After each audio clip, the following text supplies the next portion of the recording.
Good morning all of you. कैसे हो बेटा? सब बढ़िया। आशा करती हूँ कि आप सब ठीक होंगे, सुरक्षित होंगे। ठीक है बच्चे। बेटा आप सबको पता है कि बेटा कोरोना का कहर बेटा चारों ओर बरस रहा है। मैं यही आपसे गुजारिश करती हूँ कि घर में रहो, सुरक्षित रहो। ठीक है बेटा। घर में रहकर ही पढ़ाई करो, घर में अपना योगा करो, अपने पेरेंट्स का हाथ बटाओ। ठीक है बच्चे। चलो अब हम पढ़ाई शुरू करते हैं। हाँ जी, कक्षा 10 के लिए अगली हमारी कविता है मनुष्यता कविता। उससे पहले बेटा हम कवि परिचय करेंगे। और बेटा मनुष्यता जो कविता है, इनके कवि का नाम मैथिली शरण गुप्त जी है। क्या नाम है? मैथिली शरण गुप्त जी है। आज मैं आपको बेटा पहले कवि परिचय करवाऊंगी, इनके बारे में जानकारी दूंगी। तो बेटा इनका जन्म झांसी के चिरगांव में 1886 से 1964 तक का इनका जीवन काल माना जाता है। ठीक है बच्चे। चलो आज शुरू करते हैं मैथिली शरण गुप्त जी के बारे में। हाँ जी। पर्वतों की ढलान पर हल्का हरा और गहरा हरा रंग एक दूसरे से मिले बिना फैले पड़े हैं। कैसा सही वर्णन किया है किसी साहित्यकार ने। लगता है हमारे मन की बात को किसी ने शब्दों में कह दिया है। ठीक इसी प्रकार अगर हम ऊपर बैठकर देखें तो दुनिया में अच्छाई और बुराई अलग अलग दिखाई देगी। भ्रष्टाचार के भयानक विस्तार में भी नैतिकता स्पष्ट अलग दिखाई देगी। आवश्यकता है कि नैतिकता और राष्ट्रीयता की धवलता अपना प्रभाव उत्पन्न करे और उसे कोई दूषित न कर पाए। इस आवाज को उठाने और राष्ट्र जीवन की चेतना को मंत्र स्वर देने वाले राष्ट्र कवि मैथिली शरण गुप्त सच्चे अर्थों में राष्ट्रीय कवि थे। देखो बेटा, उन्होंने यहाँ पर क्या बताया गया है कि उन्होंने अपनी कविता के जरिए जिस प्रकार बेटा हंस दूध और पानी को अलग अलग कर देता है, उसी प्रकार राष्ट्र कवि मैथिली शरण गुप्त जी ने नैतिकता को बेटा बुराई से बिल्कुल अलग रख दिया है। हाँ जी। सच्चे अर्थों में वे राष्ट्र कवि थे। उन्होंने आम जन के बीच प्रचलित देशी भाषा को मांझकर जनता के मन की बात जनता के लिए जनता की भाषा में कही। इसलिए राष्ट्रपिता महात्मा गांधी ने उन्हें राष्ट्र कवि का सम्मान देते हुए कहा था, मैं तो मैथिली शरण जी को इसलिए बड़ा मानता हूँ कि वे हम लोगों के कवि हैं और राष्ट्र भर की आवश्यकता को समझकर लिखने की कोशिश कर रहे हैं। कहने का भाव है कि उन्होंने जनता की बात को, उनकी मन की बात को उनके भाषा में कह डाली। कहने का भाव यही है कि वो आम जन के लिए लिख रहे थे। हाँ जी। देशभक्ति, उनकी रचनाओं में देशभक्ति, बंधुता भावना, राष्ट्रीयता, गांधीवाद, मानवता तथा नारी के प्रति करुणा और सहानुभूति के स्वर दिखाई देते हैं। इनके काव्य का मुख्य स्वर राष्ट्र प्रेम, आजादी और भारतीयता है। ये भारतीय संस्कृति के गायक थे। यानी कि इन्होंने अपनी रचनाओं में भारतीयता का गुणगान किया है। आचार्य महावीर प्रसाद द्विवेदी ने प्रसाद द्विवेदी के मार्गदर्शन में जिन कवियों ने ब्रज भाषा के स्थान पर खड़ी बोली हिंदी को अपनी काव्य भाषा बनाकर उसकी क्षमता से विश्व को परिचित कराया, उसमें गुप्त जी का नाम सबसे प्रमुख माना जाता है। उनकी काव्य प्रतिभा का सम्मान करते हुए साहित्य जगत उन्हें राष्ट्र कवि के रूप में याद करता है। ठीक है बच्चे। हाँ जी, देश एवं समाज में क्रांति पैदा करने का उनका दृढ़ संकल्प समय समय पर मुखरित होता रहता है। वे समाज के जिस हिस्से में शोषण, झूठ, अधिकारों का दमन, अनैतिकता एवं पराधीनता थी, उसे वे बदलना चाहते थे और उनके स्थान पर और इन सब चीजों के स्थान पर जहाँ पर वे अन्याय देखते थे, उनके स्थान पर वे नैतिकता एवं पवित्रता को लाना चाहते थे और आजाद देश की कल्पना कर रहे थे। इसलिए वे जीवन भर शोषण और अमानवीय व्यवहार के विरोध में आवाज उठाते रहे।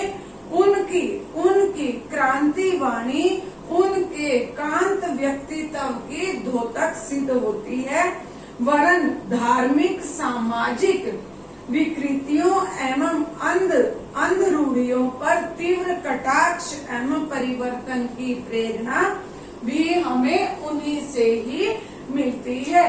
जीवन में सत्यम शिवम सुंदरम की स्थापना के लिए साहित्य की आवश्यकता रहती है और ऐसे ही साहित्य का सृजन गुप्त जी ने अपने जीवन का ध्येय बनाया हुआ था।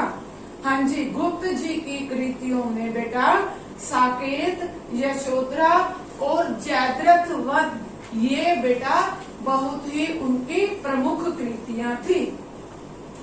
मैथिली शरण गुप्त का जन्म, बेटा मैथिली शरण गुप्त का जन्म झांसी के समीप चिरगांव में 3 अगस्त 1886 में हुआ था।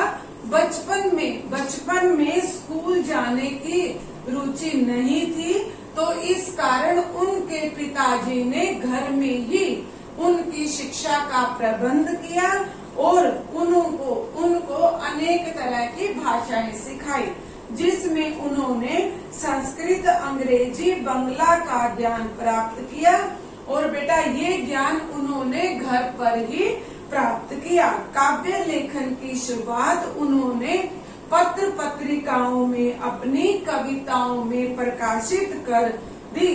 उन्होंने पत्रिकाओं में से एक सरस्वती आचार्य हजारी प्रसाद द्विवेदी के संपादन में निकली थी। युवक मैथिली ने आचार्य जी की प्रेरणा से खड़ी बोली में लिखना शुरू किया और 1910 में उनकी पहली प्रबंध काव्य रंग में भंग प्रकाशित हुई। उनकी भाषा, हाँ जी, अब देखो बेटा वहाँ उनकी जो भाषा थी वो बहुत ही सरल, स्पष्ट और समृद्ध थी। भारत भारती के प्रकाशन के साथ ही वे एक लोकप्रिय कवि के रूप में उभरे और उनकी भाषा एवं सृजन से हिंदी की साहित्यिक भाषा का विकास हुआ।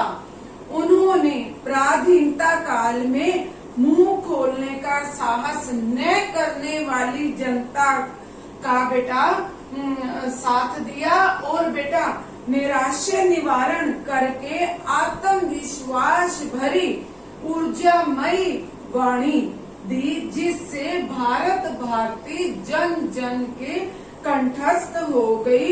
इस कृति से स्वाधीनता के लिए जन जागरण का शंखनाद किया।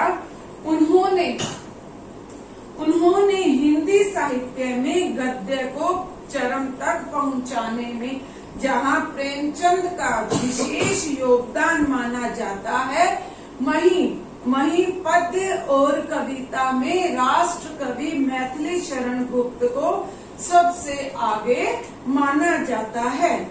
अब आगे आइए बेटा, साहित्यकार के तौर पर देखिए उनको।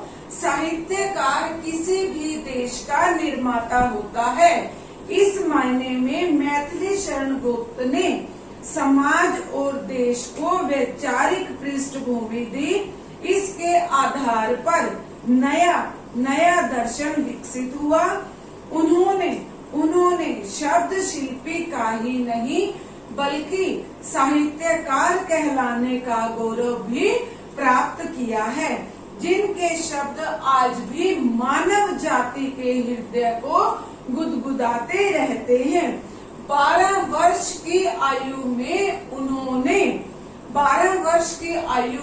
उन्होंने कविता रचना शुरू कर दी थी, यानी कि कविता लिखनी शुरू कर दी थी।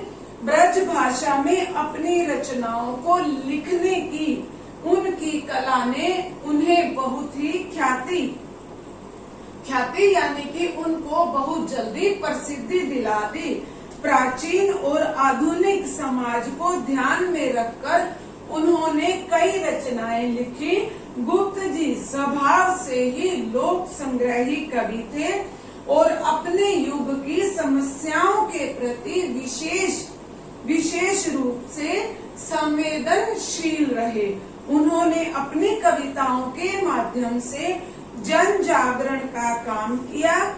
भारत की आजादी में उनका योगदान विशेष रूप से देखा जाता है। बेटा कवि क्या करते थे, अपनी कल्पना से और जो बेटा देश में उस समय की स्थिति थी, उस स्थिति को हूबहू चित्रित कर देते थे। और वो बेटा जब लोगों को कंठस्थ हो जाती थी, यानी कि मूंजवानी जब वो बोलना शुरू कर देते थे, तो लोगों के जन के मुख पर वो बेटा कविताएं बैठ जाती थी। और बेटा जब वो कविताएं बैठ जाती थी और उन कविताओं के अंदर ओजपूर्ण बातें, ओज रस से भरी हुई, यश से भरी हुई बेटा जो कविताएं होती थी, वो देशभक्ति की भावना पैदा कर देती थी। और इस देशभक्ति की भावना से देश स्वतंत्र हो पाया। इसलिए कवियों का एक बहुत बड़ा योगदान देश की आजादी में रहा है। ठीक है बच्चे, बेटा आज हमने की है बेटा कवि परिचय किया। आज हमने मैथिली शरण गुप्त जी का मैथिली शरण गुप्त जी का बेटा कवि परिचय किया है। और मैंने आप लोगों को पूर्ण विस्तार से उनका जीवन परिचय बताया है। अगर मान लो साहित्यकार के रूप में आपको एक कवि के बारे में लिखना आ जाए, तो बेटा वो आप एक अनुच्छेद के तौर पर भी उसको आप लिख सकते हो। मान लो एक अनुच्छेद के तौर पर आपके पास कोई टॉपिक दिया जाए, आप अपने प्रिय कवि के बारे में लिखें या आप मैथिली शरण गुप्त जी के बारे में लिखें, तो मैंने आज आपको इतनी विस्तृत जानकारी दी है कि बेटा आप उस पर अनुच्छेद भी लिख सकते हैं और आप निबंध भी लिख सकते हैं। और बेटा अगला हमारा जो बेटा एपिसोड होगा, जो अगली हमारी जो वीडियो होगी, उसमें बेटा मनुष्यता जो कविता है उसके बारे में मैं आपको पूरी की पूरी जानकारी दूंगी। ठीक है बेटा, आज इतना ही। बेटा खुश रहो, हंसते रहो, मुस्कुराते रहो। God bless you. आयुष्मान भव। घर पर रहो, सुरक्षित रहो।